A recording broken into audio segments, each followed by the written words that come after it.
ஏழு பரன் எனக்கு போடணும். எது பரண்டா உனக்கு பரண்டா என்ன பரிணா கொடுக்கணும்? ஏழு பரன் சொன்னா சரி. சூழாடு ஒரு பரணை, ஒரு பரணை. சூழ் பண்ணி ஒரு பரணை, ஒரு பரணை. பாலாடு ஒரு பரணை. சரி. பால் பண்ணி ஒரு பரணம்ப்பா. சரி. அப்படி ஏழாவது ஆமா பரணு சொன்னா எனக்கு நரபலி எனக்கு வேணும். நரபலி வேணுமா? ஆமா வேணும். ஏன் என்ன சேர்க்கப்பா? எப்ப நரபலி கொடுத்தா தானே கைலாசபலி விட்டு பூலோகம் போவேன். நரபலி கொடுத்தது சொன்னா பூலோகத்துல ஒரு நாள் இருக்க முடியாது. இல்லப்பா எனக்கு நரபலி கண்டிப்பா வேணும். வேணுமா? வேணும். தர முடியாது. இல்ல எனக்கு வேணும். வேணுமா? வேணும். அப்படியா? ஆமாப்பா. அதான் போவியா? அதான் நான் பூலோகத்துக்கு போவேன். பார்வதி என்ன பிள்ளை வேணும்னு அடம்பிடிச்சு ஒரு பிள்ளை கேட்க. சரி. பாரு அவன் என்னமெல்லாம் கேட்க பாரு. நரபலி கேட்கானே இந்த தோப்பனை அவனாவது ஆட சொல்லுவானா? என்னை ஆட சொல்லுங்க. நானும் என் கோலத்தை போட்டு ஆடுனேன். அவனுக்கு நான் ஆடி இருக்கமா? சரி. அப்ப பேச்சுக்கு நீ ஆடி இருக்கமா? பேச்சு அன்னைக்கு பார்வதி நான் ஆடணும். இப்படி பிள்ளைய வச்சுக்கிட்டு நீ இப்படி பாடா படுத்து பார்வதி. பார்வதி பாரு அவன் என்னமெல்லாம் கேட்கான எண்ணத்தெல்லாம் கொடுக்குறேன். எப்படி கொடுங்க? இப்ப இவ்வளவு கொடுத்தா தான் பூலோகம் போவான். சரி. இல்லைன்னு சொன்னா போக மாட்டான். அதனால கேட்டதெல்லாம் கொடுக்கணும் அப்படி என்று சொல்லி ஆண்டவன் சிவபெருமானத்தில் சொல்கிறார். எப்பா கடவுளே, எனக்கு வியாழக்கிழமை வில்லு பாட்டு வைக்கணும். சாஸ்தா கதையை படிக்கணும். அது யார் படிக்கணும்? மாமா நாராயணர் வந்து படிக்கணும். வருவார் சொல்லி கூப்பிடுங்க. அப்ப எங்க மாமா நாராயணர் என்ன பண்ணணும்னு சொன்னா வியாழக்கிழமை குடியிருப்புக்கு சாஸ்தா கதையை படிக்கணும். வெள்ளிக்கிழமை நேற்று கதை படிக்கணும். அப்படின்னு சொல்லி ஆண்டவன் சிவபெருமானத்தை சித்தாந்த மானசுவாமி சொன்னார். அப்படி சித்தாந்த மானசுவாமி கைலாசத்துல எப்படி கூட விடுறாங்க தெரியுமா? ஆதி வெள்ளி என்னோ கைலாசத்துல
Sola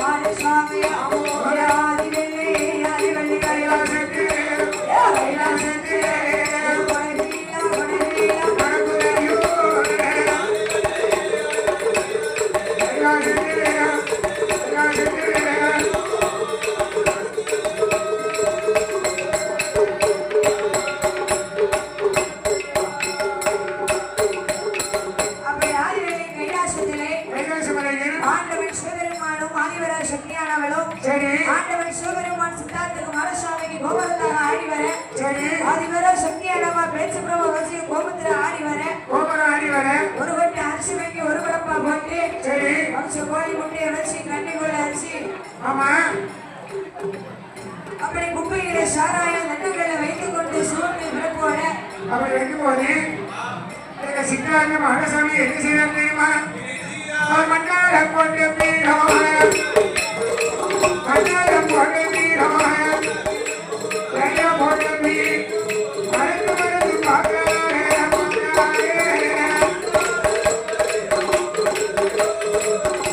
பீடோட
ஒரு நல்ல சிலம்பது விடுபோது நல்ல மணியாது நல்ல மணியாது கல்யாணம்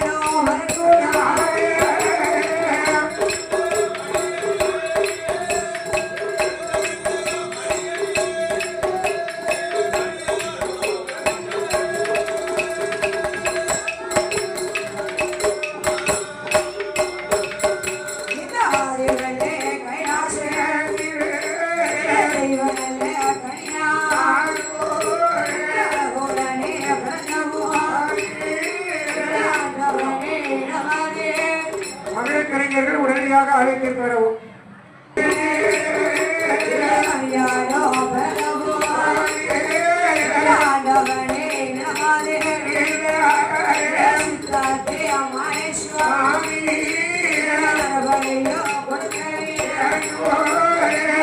சொல்லி அமானேஸ்வரி